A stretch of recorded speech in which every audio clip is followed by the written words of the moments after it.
Hello नमस्कार, मी आहे प्राची। स्वागत आहे तुमचं माझ्या चॅनलमध्ये म्हणजेच आजच्या मेनूमध्ये। तर मी आज पुन्हा एकदा एक नाश्त्याची सोपी अशी रेसिपी घेऊन आली आहे। ही तुम्ही नाश्त्याला करू शकता किंवा मुलांच्या हेल्दी टिफिन म्हणून सुद्धा देऊ शकता। खूप टेस्टी लागते आणि अगदी सोपी आहे।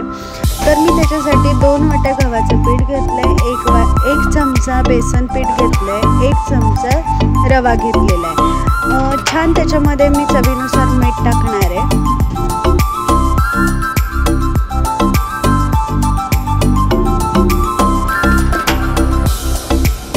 आणि मी आता त्याचमध्ये मी टाकणार आहे आता 1 चमचा मोहन।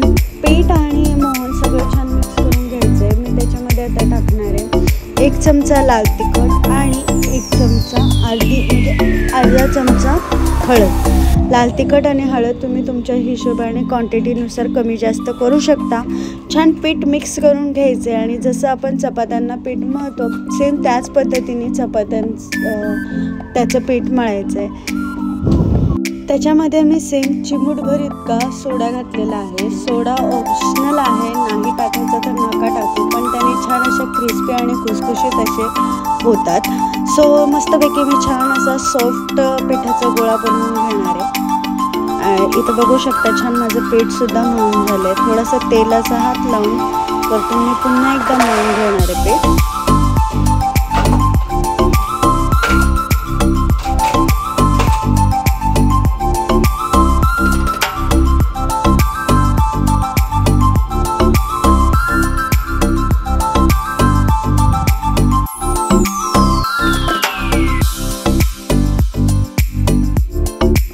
माझं छान पीठ मळून झालंय। तर मी आता एकीकडे स्टीम होण्यासाठी एक भांडं ठेवलंय, त्याच्यामध्ये पाणी ठेवलंय आणि जाळीला मी मस्तपैकी तेल लावून घेतलंय, जेणेकरून जे आपले गड्डे आहेत ते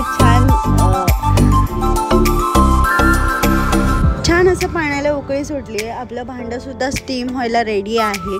सो मी एकीकडे आता झाकण ठेवणार एक 5 ते 10 मिनटं आणि जी आपली स्टीम होण्याची जाळी त्याला सुद्धा छान अशी वाफ लागेल। आणि एकीकडे मी एक पोळपाट घेतलं आहे आणि पिठाचा एक गोळा घेऊन मस्त अशी लांबसर अशी गोळा करून घ्यायचा आहे। म्हणजे तुम्हाला हवा त्या पद्धतीने करा, पण हे दिसायलाही छान दिसतं आणि पटकन शिजतं सुद्धा। सो अशा प्रकारे मी छान एक जेवढे होतील तेवढे गोळे करून घेणार आहे।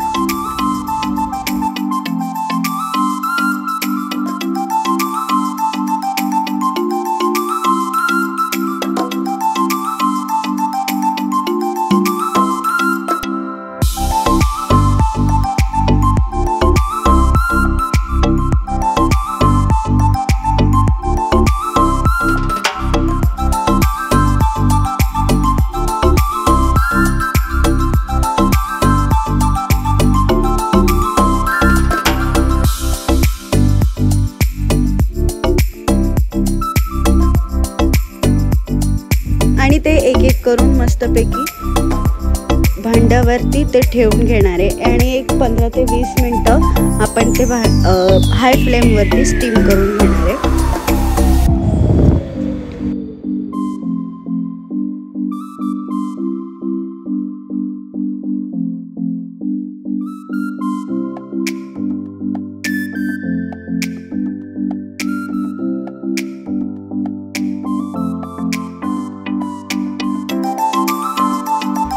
ते 20 मिनिटं झालेले आहेत। तर आपण आता चेक करूया। मस्त चाकू किंवा काठीच्या साहाय्याने किंवा स्टिकच्या साहाय्याने मस्तपैकी ते चेक करायचं आहे। एकदम क्लीन अशी आली तर आपण ते समजून घ्यायचं आहे की मस्तपैकी आपल्या ज्या वड्या आहेत त्या छान शिजलेल्या आहेत। आता ते छान थंड करून घ्यायचे आहे। एक बघू शकता थोडंही खाली चिटकलेलं नाही आहे, काहीच नाही आहे। आणि छान असं मी ते थंड करून घेणार आहे आणि त्याचे बारीक बारीक असे आपल्याला तुम्हाला आवडतील त्या पद्धतीने कट्स करून घ्यायचे। मी छोट्या हे बघा अशा प्रकारे मी कट करून घेते। तर मी सगळ्या अशा कट करते।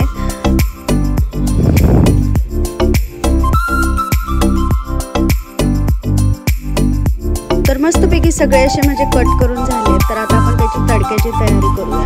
छान असं मी ज्याच्यामध्ये स्टीम केलं होतं मी त्याच्यामध्येच परतवणार आहे। तुम्ही कढईत सुद्धा परतवू शकता। छान कढई गरम करून घ्यायची आहे आणि खूप सारा लसूण घ्यायचा आहे. लसूण खूप टेस्टी लागतो आणि लसूण बारीक चिरून बारीक करून घ्यायचं आहे. तर मी कढईमध्ये छान गरम तेल करून घेतलं आहे. मी त्याच्यामध्ये टाकणार आहे आता मोहरी छान तडतडली की त्याच्यामध्ये मी टाकणार आहे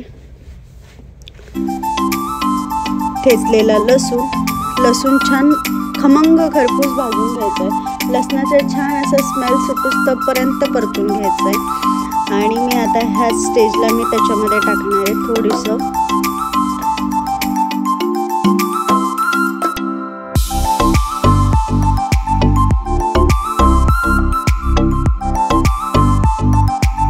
कढीपत्ता छान तडतडला की मी आता त्याच्यामध्ये टाकणार आहे हळद, लाल तिखट, काही घरातले मसाले.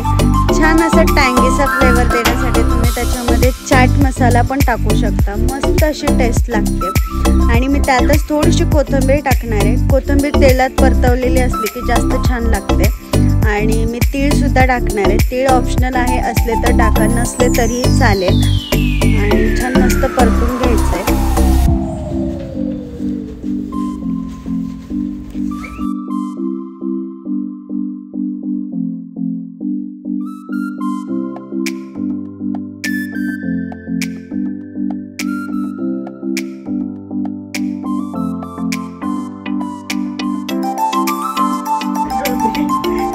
छान मस्तपैकी कट केलेले गटे आपण त्याच्यामध्ये टाकून घेणार आहे आणि छान वर खाली करून मस्तपैकी खरपूस असे भाजून घेणार आहे.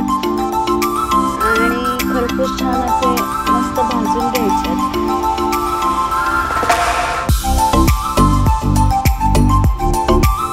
आणि हे नुसते चहा सोबत सुद्धा खूप टेस्टी लागतात. मुलांना टिफिनला सुद्धा देऊ शकता. अशा प्रकारे आपले गटे रेडी आहेत. रेसिपी आवडल्यास लाईक करा, शेअर करा, कमेंट करा आणि रेसिपी नक्की ट्राय करा. आणि माझ्या चॅनलला सबस्क्राईब करा प्लीज. आणि ज्यांनी माझ्या चॅनलला सबस्क्राईब केले त्यांचे खूप खूप खूप मनापासून धन्यवाद. आणि तुमचा सपोर्ट मला असाच कायम राहू द्या. थँक्यू.